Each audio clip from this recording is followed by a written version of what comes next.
चलिए सीधा मुद्दे पर आते हैं। केदारनाथ, एक ऐसा नाम जो आस्था और रहस्य दोनों का प्रतीक है।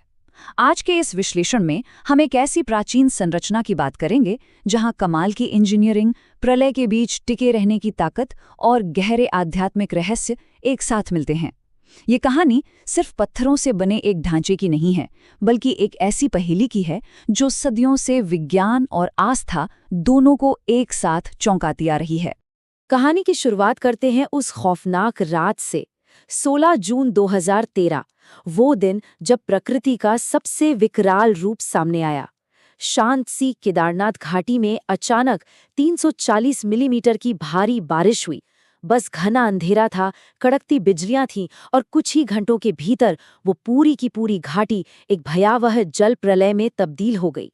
भाग 1, 2013 की आपदा और भीमशिला का चमत्कार। तबाही अपने चरम पर थी। चौराबाड़ी झील का ग्लेशियर टूट चुका था और लाखों टन पानी वाली एक विशाल लहर सीधे मंदिर की तरफ बढ़ रही थी। मानो सब कुछ खत्म होने वाला था। लेकिन तभी मंदिर के ठीक पीछे कुछ ऐसा अकल्पनीय हुआ जिसने सबको हैरान कर दिया।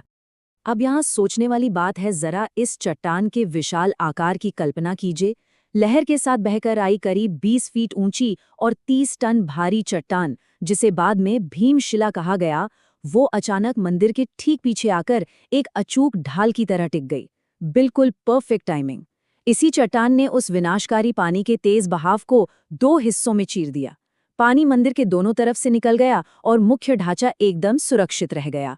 तो क्या इतने सटीक तरीके से बच जाना सिर्फ एक प्राकृतिक इत्तेफाक था, या फिर किसी बहुत ही गहरी गूढ़ शक्ति का प्रमाण? ये सवाल हमें सीधे इस मंदिर की भौतिक बनावट और इसके हैरान कर देने वाले निर्माण की ओर ले जाता है। भाग 2, प्राचीन वास्तुकला और इंटरलॉकिंग तकनीक। समुद्र तल से 3584 मीटर यानी करीब 12,000 फीट की चौंका देने वाली ऊंचाई पर बना ये मंदिर, ये प्राचीन वास्तुकला का एक ऐसा मास्टरपीस है जो आज की मॉडर्न इंजीनियरिंग की उम्मीदों को भी पूरी तरह चुनौती देता है। जरा सोचिए, हमारे पूर्वजों की तकनीक कितनी एडवांस्ड रही होगी। इस मंदिर में 6 से 8 टन भारी केदारगनीज पत्थरों का इस्तेमाल हुआ है और इन्हें 20-30 किलोमीटर दूर से लाया गया था, वो भी बिना किसी भारी मशीनरी के। और सबसे हैरान करने वाली बात, इसे बनाने में किसी भी तरह के सीमेंट या गारे का बिल्कुल इस्तेमाल नहीं हुआ है। इसके बजाय पत्थरों को पूरी तरह से इंटरलॉकिंग तकनीक से फंसाकर जोड़ा गया है, ताकि ये प्रकृति के किसी भी बड़े झटके या दबाव को आसानी से झेल सके। इस मंदिर के इतिहास को हम 2 बहुत ही दिलचस्प नजरियों से देख सकते हैं। एक तरफ हमारा वैज्ञानिक दृष्टिकोण है, जहां भारतीय पुरातत्व सर्वेक्षण यानी ASI की कार्बन डेटिंग बताती है कि ये ढांचा लगभग 1000 से 1500 साल पुराना है, मतलब 8वीं से 10वीं शताब्दी के बीच का। लेकिन दूसरी तरफ हमारी गहरी पौराणिक मान्यताएं हैं जो इसके तार सीधे महाभारत काल से जोड़ती हैं और इसे करीब 5000 साल पुराना मानती हैं। भाग 3, हिमयुग से बचाओ। दिलचस्प बात यह है कि 2013 की ये प्रलय कोई पहली आपदा नहीं थी। इस बेजोड़ इंटरलॉकिंग ढांचे ने इससे पहले भी एक बेहद कठोर प्राकृतिक चुनौती का डटकर सामना किया है। ये टाइमलाइन साफ दिखाती है कि मंदिर ने कितने कड़े इम्तिहान पास किए हैं। Wadia institute of Himalayan geology के अध्ययन से पता चलता है कि अपने पौराणिक उद्गम से लेकर 8वीं सदी के निर्माण, 1300 से 1800 ईस्वी के लिटिल आइस एज और फिर 2013 की भयंकर बाढ़ तक ये मंदिर हमेशा अडिग खड़ा रहा है। और ये तथ्य तो सच में रोंगटे खड़े कर देता है। उस लिटिल आइस एज के दौरान पूरे 400 सालों तक, जी हाँ 400 साल, ये मंदिर एक विशाल ग्लेशियर के नीचे पूरी तरह से दबा रहा। बर्फ, चट्टानों और मिट्टी का इतना भारी दबाव लगातार सहने के बाद भी जब बर्फ पिघली तो मंदिर की दीवारों पर एक खरोंच तक नहीं थी। ये उसी इंटरलॉकिंग तकनीक का ही कमाल था। भाग 4, महाभारत की कथा और मंदिर की उत्पत्ति।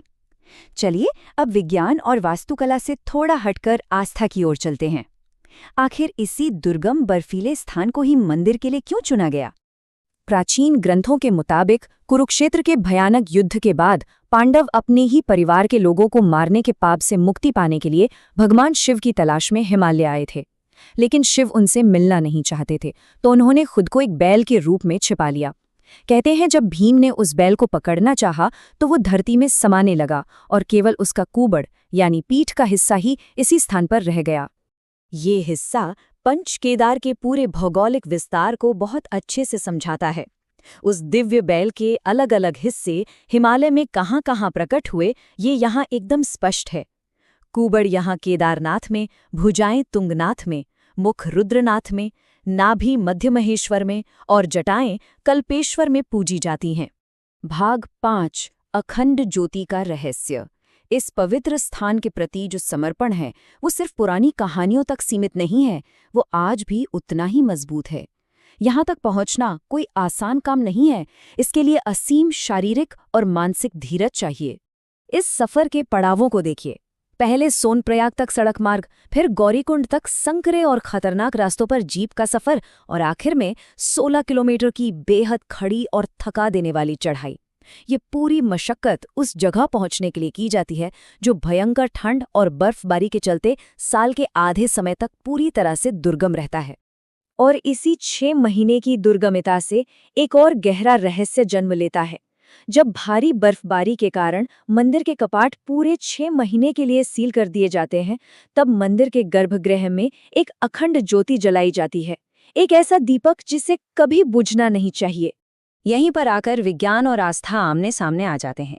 एक तरफ कठोर भौतिक सच्चाई है, तापमान -20 डिग्री सेल्सियस तक गिर जाता है, हवा या ऑक्सीजन का कोई प्रवाह नहीं होता और दरवाजे पूरी तरह से सील होते हैं। और दूसरे तरफ रहस्य ये है कि बिना किसी इंसानी दखल के, बिना दोबारा घी डाले, ये ज्योति पूरे 6 महीने तक लगातार जलती मिलती है। वैज्ञानिक समझ यहाँ जवाब दे जाती है, जबकि आस्था इसे देवताओं और गंधर्वों द्वारा की जाने वाली निरंतर पूजा मानती है। भाग 6 देशांतर रेखा का रहस्य। लेकिन ठहरिए, इस जगह के रहस्य सिर्फ इन बर्फीली वादियों या इस चमत्कारी दीपक तक ही सीमित नहीं है। अगर हम थोड़ा पीछे हटकर एक बड़ी तस्वीर देखें तो कुछ ऐसा सामने आता है जो सच में दिमाग घुमा देता है। एक अकल्पनीय भौगोलिक समानता देखिए। हिमालय का ये मंदिर भारत के अन्य प्रमुख शिव मंदिरों के साथ एक सीधी रेखा में जुड़ा हुआ है, जो यहाँ से 2800 किलोमीटर दूर तक फैले हैं। इस लिस्ट में मध्य प्रदेश के कालेश्वर और ओंकारेश्वर, उज्जैन का महाकालेश्वर और एकदम दक्षिण में तमिलनाडु का रामेश्वरम मंदिर शामिल है। ये सभी प्रमुख आध्यात्मिक केंद्र एक अविश्वसनीय जियोग्राफिकल कनेक्शन शेयर करते हैं। भारत के नक्शे पर ये सारे के सारे मंदिर लगभग एकदम सटीकता के साथ एक ही सीधी रेखा यानी 79 डिग्री पूर्वी देशांतर या 79 डिग्री ईस्ट लॉन्जिट्यूड पर स्थित हैं। है ना कमाल की बात? अब इस तरह के अलाइनमेंट को पश्चिमी दुनिया में अक्सर ले लाइंस कहा जाता है और हमारे प्राचीन भारतीय ग्रंथों में इसका जिक्र नाड़ी मंडल के रूप में मिलता है। माना जाता है कि ये रेखाएं ब्रह्मांडीय ऊर्जा के बेहद शक्तिशाली मार्ग होती हैं। ये सीधा सीधा इस बात की तरफ इशारा करता है कि हजारों साल पहले भी हमारे पूर्वजों और ऋषियों के पास खगोल विज्ञान और भूगोल का कितना एडवांस्ड ज्ञान था, जिससे उन्होंने इन ऊर्जा केंद्रों को इतनी अचूक सटीकता से मैप किया। तो ये सब जानकर हम किस नतीजे पे पहुंचते हैं? क्या ये 79 डिग्री का अलाइनमेंट, 400 साल तक बर्फ के नीचे सुरक्षित रहना और 2013 की प्रलयंकारी बाढ़ से बिना खरोच के बच जाना, क्या ये सब सिर्फ एक विशाल भौगोलिक संयोग है? या ये प्राचीन भारत की वास्तुकला की कोई खोई हुई एडवांस तकनीक है? या फिर वाकई ये कोई ऐसा शक्तिशाली और दिव्य ऊर्जा केंद्र है जिसे आज की साइंस भी पूरी तरह समझ नहीं पाई है? हमारा आज का ये विश्लेषण यहीं समाप्त होता है, लेकिन ये सवाल जरूर पीछे छूट जाता है कि हमारे इतिहास और विज्ञान की गहराइयों में ऐसे और कितने रहस्य हैं जो अभी भी बेनकाब होने का इंतजार कर रहे हैं।